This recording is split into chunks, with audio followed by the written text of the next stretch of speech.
Hey, Fred Minnick here with my second blind tasting of 2021. Yes, I know I'm behind on my tastings. I am way behind, and I do apologize, but it's been a rush of a start for 2021 for me, but I'm glad to be catching up. And we have a great tasting for you. These are all pretty well in similar proofs, and we've got an Ingram River Age straight whiskey.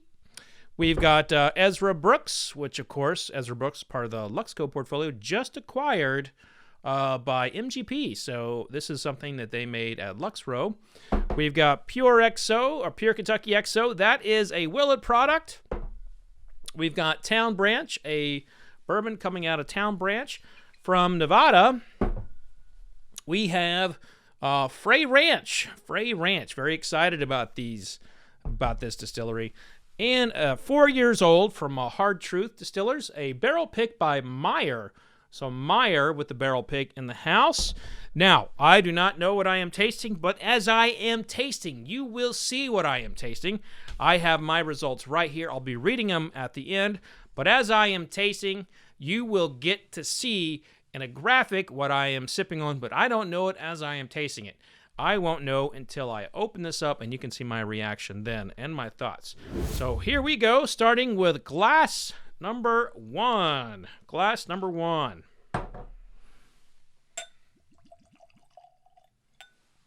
One of my favorite things about doing a blind tasting is you just do not know, and if you don't focus on what you are tasting in terms of what brand it is, you can really have an absolute objective opinion on it because you're just focusing on what's in the glass and not what the brand is. So here we go with glass number one. I don't know what you are, glass one, but we're going to taste you and find out.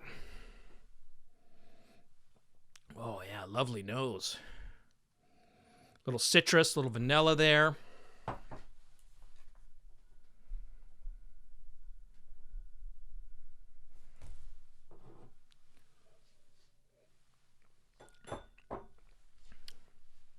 Really delicious. Really delicious on the palate. More of that vanilla. Kind of like a cake batter vanilla. So right out of the gate, number one is definitely going in that right direction. Glass number two.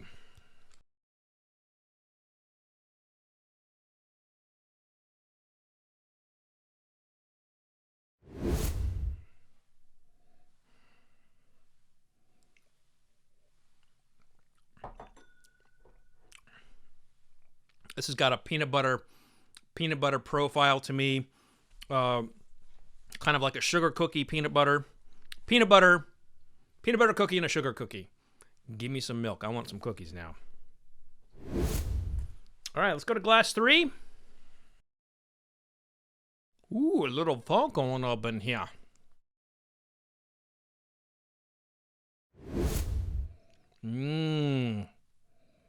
I like some funk. And I also like when that funk comes together with something that's sweet. But if the funk adds to funk and more funk, man, I don't like that. I don't like funk on funk action. I like funk and sweet. So give me some sweet up here with that funk.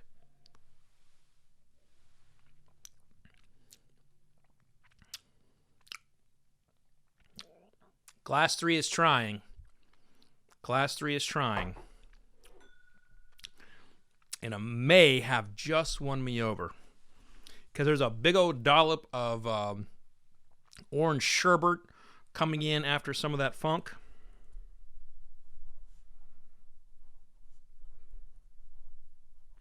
If you're someone who likes like Wild Turkey products, I think number three might be of interest to you because it has that a very similar earthiness, kind of a funk to it. But I think number three is going to be an outlier for a lot of people. It's going to be a matter of preference. Do you like the funk or do you not like the funk? Who likes the funk? I like the funk. Ooh, break it down. I like the funk. I like the funk. Ooh, break it down. I like the funk. Okay, I am not a professional singer, so let's go to glass number four.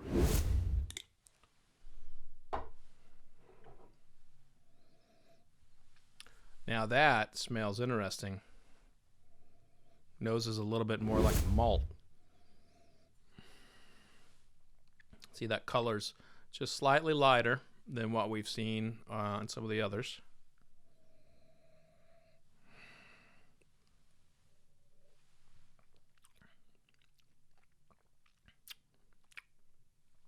That definitely tastes on the palate and finishes and everything like a malt. So it is a more malty, like malted caramel kind of flavor with a touch of earth.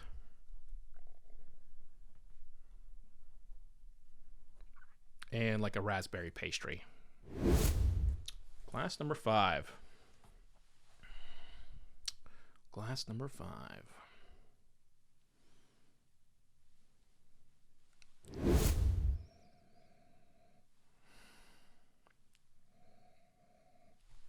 There's a hint of plastic on that nose.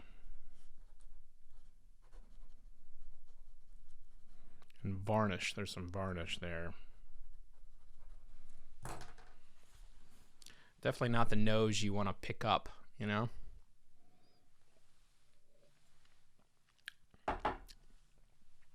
Yeah, nope.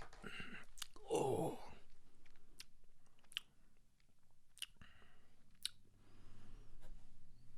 Today is not the day for glass 5.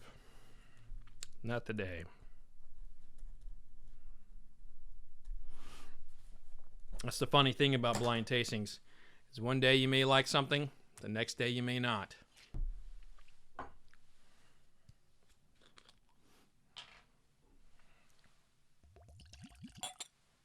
Also, I should point out that I bought some of these, but the majority of them were sent to me by the distillers at no cost to me. And, you know, as a whiskey writer, as a whiskey reviewer, that's commonplace, and it has no bearing as to whether or not I like something.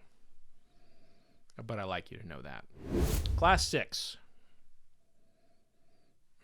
Also, kind of a plastic note on this one. So today my nose might be very sensitive to a particular note of plastic or varnish or construction materials, but it's in glasses 5 and 6.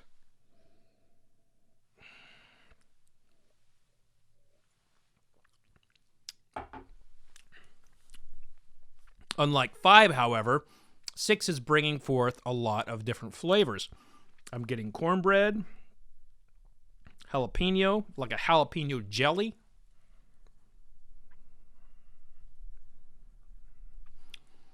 And I want to say like apple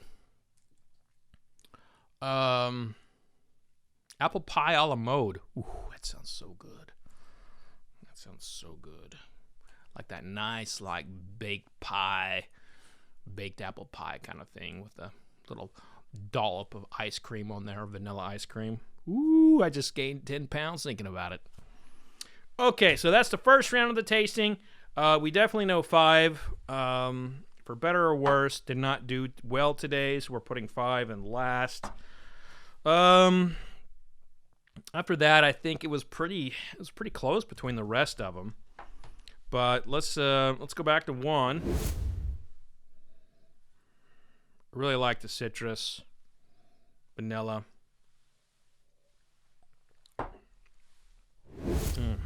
One is outstanding.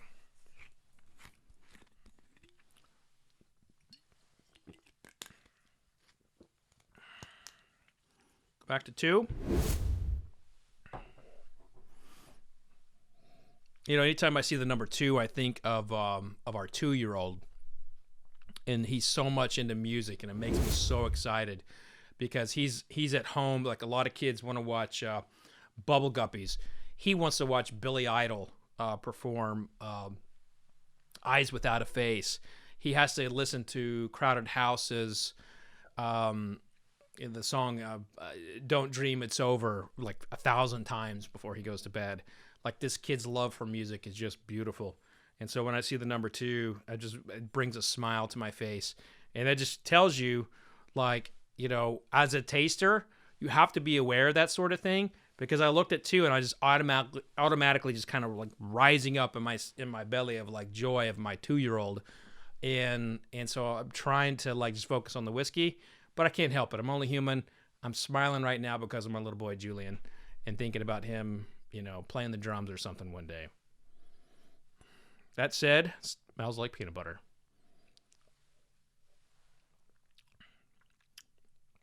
Yeah, this is straight on like a peanut butter sandwich. There's some just some really beautiful things coming in underneath it.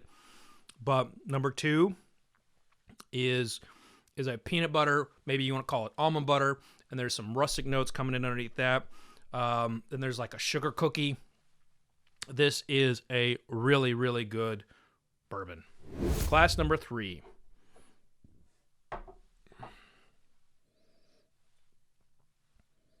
I know, number 3, I mentioned the funk in the orange sherbet. That funk has moved into tobacco status for me. So just a little bit of time, a little connection with air. There's some tobacco. There's like some smoke, some mesquite.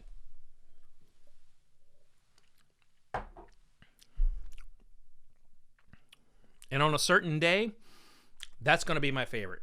When I'm craving a kind of an orange sherbet with tobacco note thing, which, hey, it could happen, especially if you're stoned. You know, that might be something you crave. Not saying I'm stoned on a regular basis, but it could happen. But number 3 is the one that you are definitely thinking about when you are craving particular notes. But if you're comparing it from whiskey to whiskey, 3 might be going into that next to last finish place. So going to glass number 4, our malty touch of earth and raspberry. Oh, man. Yeah, this is so malty.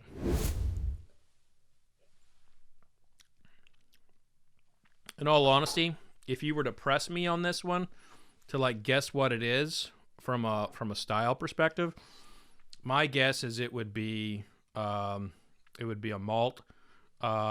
It would be someone who's either using high amounts of malt or it is a malt. But this is so different from everything else we're tasting here. But I happen to like it. And whether or not it fits in this tasting or it's supposed to be in here, it's in here. So it's got to be we got to do the taste off right. To glass 6. Yeah, that plastic note did not get better. Did not get better with time. Got worse. But on the palate, the notes of cornbread and jalapeno jelly are also very pronounced. That said, I don't find that 3 and 6 have what it takes to move on. So 3, the funky orange sherbet note. Well, if I am stoned in that Burning Man, that's the one I want. It's not what's going to win this tasting today. And glass number 6, while I appreciate its cornbread and its jalapeno jelly note, I don't find that that's enough to override what is a really, really off-putting nose, and that is plastic. And I very rarely make decisions based off of nose, but if you smell something that is so you don't want it, you got to weigh into that. You don't want to go around smelling plastic and burning cat on a regular basis. Not to say that 6 had burning cat or dead cat, but we've smelled that on this show previously. So let's go to glass number 1 as we do the top 3 taste off.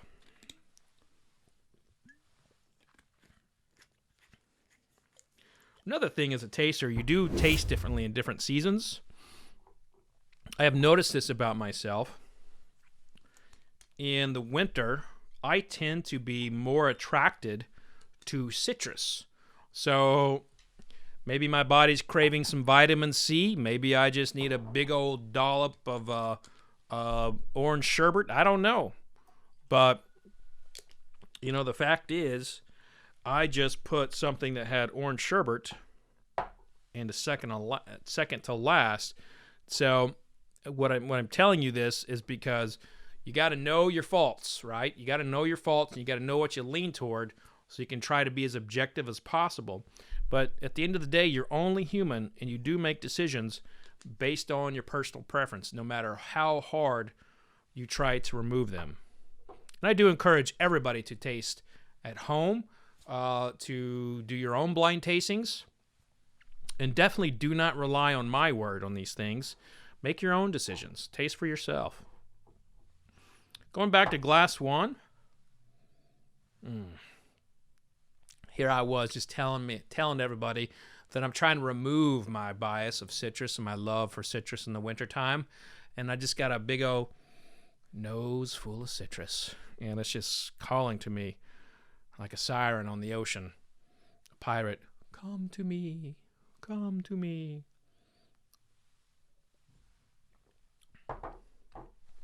Oh, damn, that's so good. Glass one is so good. I mean, it's still finishing on my palate. It's still finishing on my palate.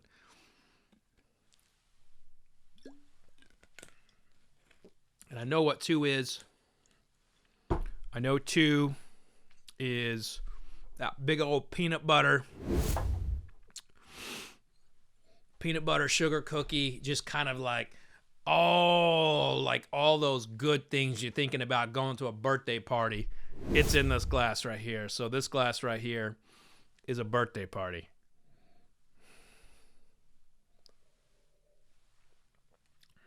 And I'll tell you, if someone served me number two,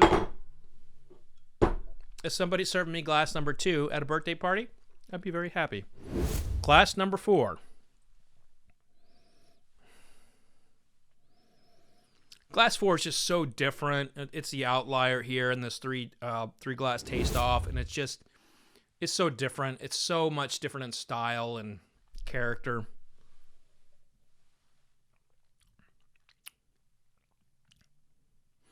Yeah, four. I really like four a lot, but four is going to go into third place.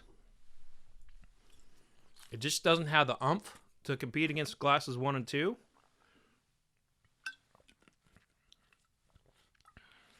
And I really do think that glasses one and two are bourbons that could be contenders in any other flight. These are excellent. These have a lot of appeal to them from whether you like this kind of like citrus note or you like a peanut butter note. So if you are leaning towards citrus, glass one is your jam. Glass one is where you go all day long. If you are someone who craves peanut butter or an almond butter, glass two all day long. So here, I'm going to try and remove what I like, which I like peanut butter and citrus pretty equal.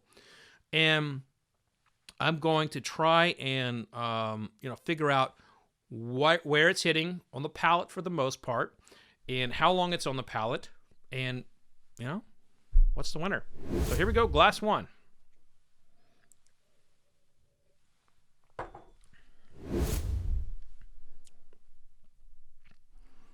It's hitting every point of the palate. Definitely feeling it in my taste receptors in my throat. Goes down very nicely. Glass number one is excelente.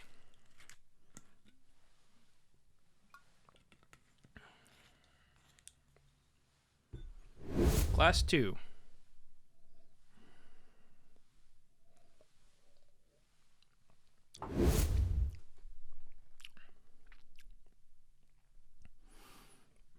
Now there's this bit of rusticness to it. That peanut butter is coming in there.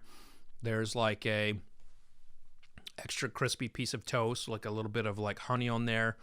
I go back to the sugar cookie. That sugar cookie there is just so good. I thought I was going to be going with one as my favorite, but based on that last tasting, based on the feeling for every point of the palate, based on how much number 2 is penetrating my palate all over the place, I'm going with number 2 as our winner. So 2 is our winner, and while you may know what it is, you know what it is, I don't. So let's jump into it. I'm going to find out what our winners are.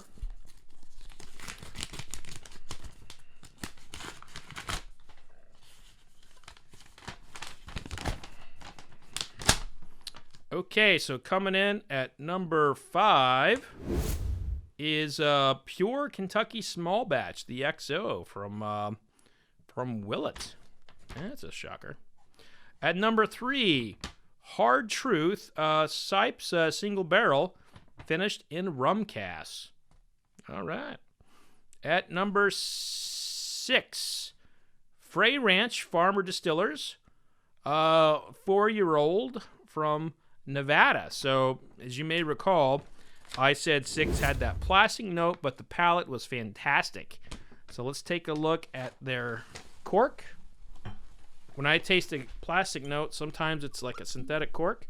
Sure enough, or when I smell plastic, it's almost always a synthetic cork. So there you go. See that? Palate-wise, though, it was very good. Okay, so what came in third? In third was Town Branch. Town Branch, Kentucky straight bourbon whiskey. Sure, and the shit tasted like a malt, I'll tell you that. At number 2, Ingram River aged whiskey. So congratulations to Ingram for coming in at number 2. Now we tasted their rye on another tasting. This is a whiskey, so this is actually not a bourbon. So this snuck in here as a non-bourbon for a bourbon tasting. So we'll just call this a whiskey tasting from here on out. And this came in at number 2. Really tasted nicely. It really, really did. But your winner in tonight's taste-off is, and really when I started to come at it and like focus on points of the palate and where it hit and how long it was there, it was a pretty solid win, and it was not that close once I started like really lasering in, and that is the Ezra Brooks. This is the 99 proof one, which again, very unique proof. But this is Ezra Brooks, comes in at number 1 for my second blind tasting of 2021. Wow. So kudos to Luxro for winning my blind taste-off, my second blind taste-off of 2021. Now that is not as much of a surprise, but I am really, really shocked about the Willett product, and I'm shocked about this one doing so well. I am disappointed that this one didn't do better, because I'm a big fan of Frey Ranch, and I really, really liked when I've tasted it by itself knowingly, and so I think they're going in the right direction. Maybe a change on the topper, I don't know, but I smelled plastic, and what can I say? I smelled it. But that's going to do it for this blind tasting. I'm thrilled to do more of these. But as you watch this, I'm probably on vacation, and we are going to, when I get back from vacation, I'm going to be a recording machine and live streaming machine, and we will have all kinds of good episodes coming your way. So make sure you click that subscribe button to always see my honest reviews. And if you'd like to become a member, just click the join button. We're all about having a good time in the membership community. But that's going to do it this time around. Make sure you're safe out there. No licking handrails, no licking trash cans. And remember, vodka sucks unless it's being used for hand sanitizer.